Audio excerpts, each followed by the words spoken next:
He cuts off his ankle monitor, somehow crosses the border from Canada, and makes his way all the way to LA. Let me tell you something. Kendrick Lamar can't come to Toronto. I'm here. Yo! In this video, I want to share some new theories in Kendrick Lamar's Euphoria that are surfacing because of some more details that have been exposed by this person named Top5 on Akademik's and Aiden Ross's stream. This person, Top5, just kind of came out of nowhere. I think a lot of us didn't fully know who he was. He does have a history with Toronto. He has been on stream with Akademiks in the past years ago. Could you forgive if somebody say, yo, my I bad? won't lie to you. This will happen if Lil TJ hits me up. I need 30K up front cash. You need 30 bands to squash the beef. He's also someone who's just been found innocent from a murder charge, so he beat this case. And he was just released, and the first thing he does is go on Akademik's stream. He's threatening Kendrick. He's making all these weird statements. What's going on? We're gonna slap Kendrick if we see him, man. And I prepared them little things for Kendrick, man. I prepared the little things, everything for my boy Kendrick. I want to greet him. I want to greet him so bad, man. Kendrick come to the six. And now we know, I think, why Drake was rapping tough in Family Matters. Aubrey Graham pressed a lot of people in Family Matters. And I wonder if it's because of his relationship with some of these low-key Toronto goons. Last week, Akademiks had on a Toronto rapper named Top5, who he has gone on stream with in the past, but he's been in jail for the past 3 years for first-degree murder. Top5's real name is Hassan Ali. He was accused in a January 2021 murder out on Falstaff, and today Hassan Ali is a free man. He's actually in the lobby of the courthouse as you and That rap lyric ruled inadmissible, along with other videos leading the Crown to stay the charges. That's what sells. That's what all drillers are doing. But the truth of the matter is You freed me! You freed me! He won the case because his lawyer somehow got the judge to accept that no social media or rap lyrics should be allowed as evidence. And I don't know much about Toronto law, but it does seem kind of strange because there are some of like the main things being used against Young Thug in the YSL trial here in the US. They even literally played his famous song with Rich Homie Quan, a Lifestyle, as evidence against him.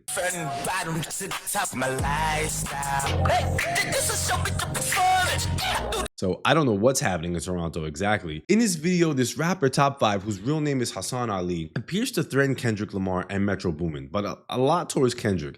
I just want two people right now, man. I'm not, it's not a threat. I'm just looking for Metro Boomin and Kendrick Lamar. I'm doing my homework right now. I'm doing my task on them right now. He says Kendrick can't come to Toronto, that they would slap him, and that it's not safe. They also proceed to make comments like, we're doing homework on you. They're going to be doing homework on everyone in the Not Like Us video. They seem to mix threats along with like sprinkling in. It's just entertainment. He continues to call himself Drake's shooter. So you the I'm Drake streets. Shooter. You're the streets. Yeah, I'm Drake Shooter. Oh, shit. And shows DMs from Drake's account, like his Instagram account, Champagne Poppy, that Drake welcomed him home from jail on the stream. We bunskin. Welcome home, brother. Real shit. Do we lie? Boy, the boy. And this all seems pretty dumb because if the DMs are authentic, which seems obvious from the stream, it can seem like Drake is co-signing what this guy and what he's saying. And I have to say, I was pretty taken aback by Akademiks himself because while I know now he's sort of backpedaling, saying he doesn't want to see anything happen, it seemed to me like he was instigating a lot in the video, saying things like, forget all this Kendrick BS, and hey, Top5, can Kendrick come to New Ho King and eat fried rice, and proceeding to laugh and stuff like that. I mean, Shout out to Boondog. Shout out to Presser. You see me? Yo, check all of this Kendrick Lamar, all this bullshit. We needed to hear from the real killies. Yo, we needed to hear from the GGs. What's going on? We're gonna slap Kendrick if we see him. Oh, shit. He's done. He's done. He's done. He ain't coming. I think Kendrick, I will quit rapping if Kendrick Lamar goes to New York King without 20 police officers and leaves with a chain on. You don't think he can go there, do his little push-ups, eat his fried rice, and you know what I mean, rap Not Like Us at New Ho King? That's the last place he's ever going to be. ladies and gentlemen, we all know what instigating is, right? Like, I don't think it's that difficult to spot. I want to give him the benefit of doubt that he was joking, but we're talking about serious matters. We're talking about something that can become violent. We're talking about crimes and criminality. So I don't think we should be joking in this case. So I think Akademiks needs to be mindful and be careful, especially having a voice, not to tolerate this stuff and not to promote it. Beside all these new threats being unveiled, these older videos related to Top5 are resurfacing. And I want to make the connection here. Right now, I want to jump into Euphoria's lyrics. It seems that in Euphoria, Kendrick may have actually been referring to this character Top 5 that has just become known and some of these goons around him. I know that obviously this is all open to interpretation, but if you see some of these things that have like come out, it's kind of interesting. So firstly, let's establish that Top 5 himself has labeled himself as Drake's shooter. Years ago, Top 5 got his claim to fame by taking off his shirt at an annual OVO basketball tournament and standing next to a former basketball player, Brandon Jennings, who is also from Compton, California, and he played on a bunch of different teams. He then started making it common to take pictures with others with his shirt off. And then he came to be known as Shirt Off Shorty. And he started making videos, and he made a song called Shirt Off Shorty.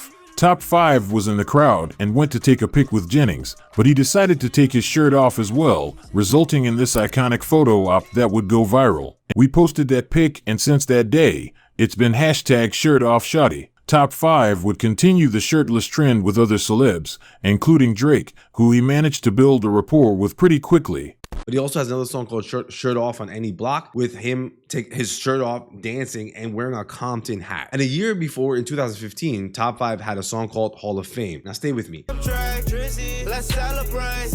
in 2016, Drake rapped, making references to Top 5 in some of his lyrics in the past, even in the song called Grammy by Drake off of the Views album. He says, boys better back off me, Hall of Fame, like I'm shirt off, like I'm shirt off, like I'm shirt off shorty. Whole city going crazy, whole city going crazy. Top 5, no debating, top 5, top 5, top 5. Now, all right, so the first few lyrics seem to be definite references to Shirt Off Shorty and Top 5. Now, when he says top 5, no debate, obviously, right? That seems like an entendre, right? Like Top 5 referring to the top 5, but also seem, because of the connection with the first few bars, that kind of like an entendre related to Top 5, the person who he's referencing earlier in the few bars. So Top 5 being top 5 people of the top 5 list, but also like shouting out his top 5 goon. Now let's get to some of the connections in Kendrick's lyrics. I'll get to Euphoria in a second, but let's just make some references that came up before Euphoria. In previous songs in Family Ties with Baby Keem, Kendrick says, smoking on your top 5 tonight. Yeah, I'm smoking on your, what's his name? Tonight. Obviously, there's a lot that could be here, right? Construed and interpretive. Judging based on this issue, he is saying the word top 5. Now, right, it's come to kind of be known that he's talking about the top 5 rappers, but he does kind of specify, I'm smoking on your, what's his name?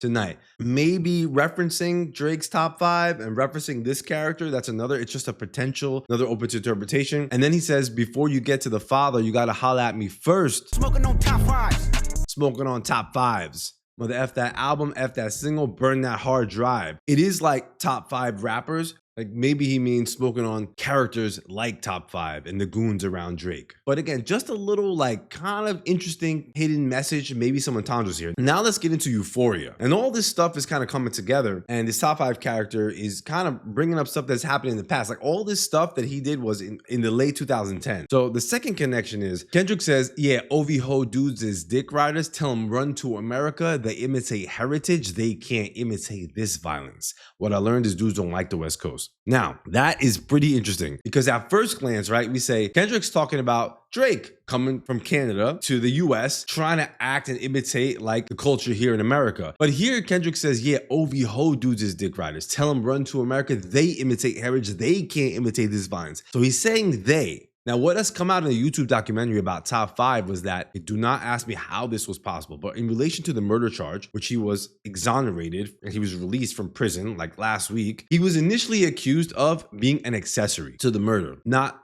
first degree. Then he was arrested, but somehow he posted $70,000 bail on the condition that he stays off social media and wears a GPS ankle monitor. Then when he heard, while he was off of bail and he was out, but he had his ankle monitor, he heard that they were going to up his charge from accessory to first degree. He cuts off his ankle monitor, somehow crosses the border from Canada, and makes his way all the way to LA, trolling online and making music videos in LA. He cut the GPS ankle bracelet, posted it on social media, and fled his residence. Authorities believed he used false travel documents to enter the United States, but still were unable to pinpoint his exact location. Top 5 continued to post on social media without hesitation, even dropping pictures, alluding to the fact he was still in Toronto. Well, he wasn't. He was actually in Los Angeles, where he frequented studios, clubs, and filmed music videos for his new album. I have no idea how, no one understands how this guy crossed the border, how he got through, how he made it to LA. It's insane. And he was free for 7 months until he was caught by the LAPD at a Burger King, placed in jail for 4 months in LA, and then sent back to Toronto. And he was just released for beating the case, and that's what's happening now. He was in jail for like 3 years. Suddenly he's released, and Akademik has him on the stream, and he's coming out, still living in the beef, making threats to Kendrick. All right. Another connection, there's also this video of this top 5 guy getting clowned. He's being made fun of and being pushed out of what seems to be a subway. Okay, some other dudes are like playing with him, making fun of him, pushing him out of the subway. And some people in the comments have actually theorized something interesting. So let's talk about this. It seems like they took his sandwich because you right now. Sorry, it's top 5. Do you know the fuck you talk to? Acting like you Drake ass nigga, get the fuck off the when he's being pushed out, he only has like the small bag of chips and a soda. And when you go into a subway, nobody goes to a subway and goes and gets like a bag of chips and a soda. You get the meal or you just get the sandwich. He didn't have the sandwich with him. So some people are speculating that they either beat him for his food, they let him get his food. But anyway, he's kicked out. They joke about him. They joke that it doesn't matter if he's connected with Drake. And then he has this like famous line in there that kind of went viral where he says, get the burner broski. And then when they hear that, they come out and clown him even more. But in Euphoria, Kendrick says, feel go punk y'all dudes. They punk y'all dudes. Nobody never took my food. Whoever that's effing with him, F you dudes and F the industry too. Is he talking about top 5 here? Again, Kendrick is going to leave us a lot of entendres and he's always being broad, but it seems like there are these little entendres that could be taken to be referencing this. Could he be referencing this old video? You know, these OVO goons, and we do know that Drake was punked on that show MTV Punked, so there's another entendre on that. They punk y'all dudes, but also that top 5 kind of was punked in that subway. And then he proceeds to say, nobody never took my food. Now, some people can construe that he's saying like nobody never took my profit or percentage from my music, like in the way that Drake was saying it, or that nobody ever punked me and things like that. But again, nobody never took my food. Whoever that's effing with them, F you dudes, right? So it all seems to kind of be connected to that. What do y'all think? You guys tell me in the comments below. Do you see some of these new Euphoria lyrics, these theories? I'll leave it to Kendrick. He's wide open to interpretation, but I do see maybe that there's a little bit of these hidden things related to now what's become, revealed in all this like top 5 controversy.